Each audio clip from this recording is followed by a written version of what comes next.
Dan ini dia komika yang satu ini. Dia adalah juara 3 Suci 4. Langsung saja di Suci Playground. Ini dia Jawe.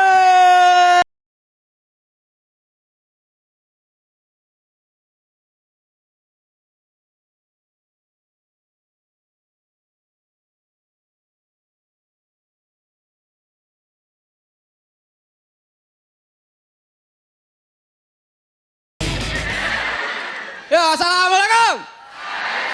Ini gimana kabarnya, semua pada sehat? Alhamdulillah ya. Yo. Sehat ya? Yo. Terima kasih buat Kompas. Gue udah diundang lagi ke Balai Kartini gitu ya. Kirain buat callback, taunya buat ini lagi. Dan biasanya itu kalau misalnya gue ditonton sama juri itu kadang-kadang gue suka suka nervous gitu. Gue kadang-kadang kalau ditonton sama 3 juri itu bikin gue itu takut banget kalau gue ngeblank. Tapi sekarang mereka udah nggak ada di sini, jadi gue kalau ngeblank juga bebas. Mau ngeblank juga bebas.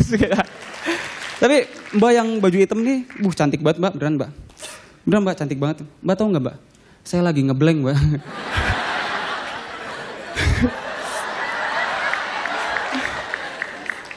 Tapi sebenarnya ada beberapa faktor yang bikin komik itu ngeblank. Yang pertama itu karena grogi. Penontonnya banyak, ditonton sama juri, terus ada timer, ya kan? Itu biasa gejalanya itu kaki gemeteran, terus keringetan, bibir pecah-pecah, mata merah, gigi kuning. Nah, itu biasanya kalau udah lagi grogi tuh jalan ngomong gak jelas tuh, jalan puter-puter gitu kan. Ya, gue bingung ya gue bingung, tapi gue bingung sama apaan ya, apa ayo. Dan faktor selanjutnya itu karena komiknya itu lupa materi, jadi lagi ngomong di tengah-tengah tiba-tiba lupa, kepotong. Dan faktor yang paling parah yang pasti bikin komik ngeblank itu karena komiknya emang gak punya materi. Mau ngomong apa?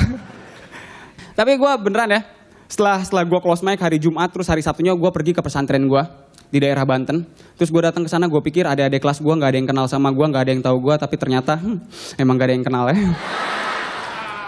Tapi enggak, beberapa ada yang kenal karena ternyata mereka ngadain nobar video suci gue. Setelah nobar, hari Jumat biasanya ngadain latihan pidato, mereka pada nggak mau pidato. Pasti tanya, kenapa nggak mau pidato? Nggak, takut nggak lucu. Lah, dikata stand up kali ya? Biasanya mereka kalau lagi pidato kan gini, Assalamualaikum warahmatullahi wabarakatuh. Pertama-tama yang paling utama, marilah kita haturkan rasa syukur kita kehadirat ilahi Robbi. Kan? Jadi sekarang mereka kalau pidato aja gini. Assalamualaikum warahmatullahi wabarakatuh. Pertama-tama yang paling utama, ini gimana kabar semuanya pada sehat ya?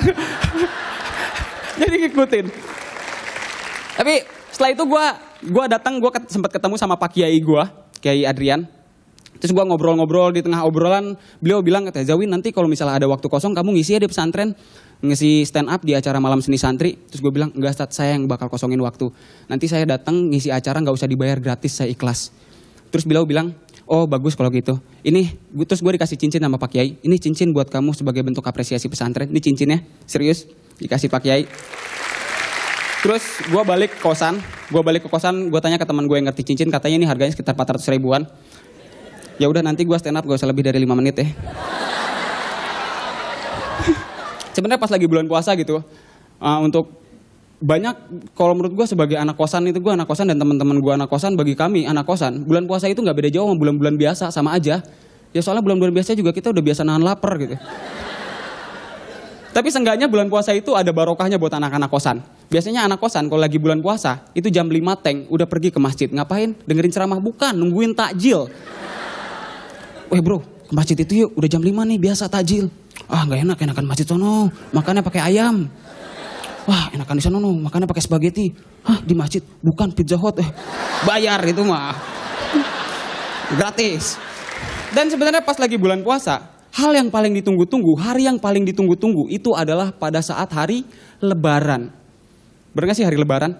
Biasanya tuh kalau hari Lebaran, pagi-pagi itu sholat id, penuh banget, rame banget. Bangun subuh-subuh, 5:30 langsung ke masjid, pakai baju bagus, tapi nggak sholat subuh. Ini sebenarnya yang wajib sama yang sunnah yang mana sih? Yang wajib kan sholat subuh, yang sunnah sholat id. Ini gak kenapa gara-gara yang sunnah jadi yang wajib ketinggalan? Ya kan?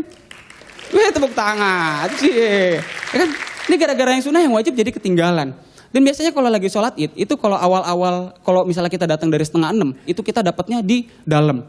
Telat sedikit dapat di teras, telat lagi dapat di luar. Telat lagi datang ke masjid langsung pulang, sholatnya udah selesai. Terima kasih gue Zawin.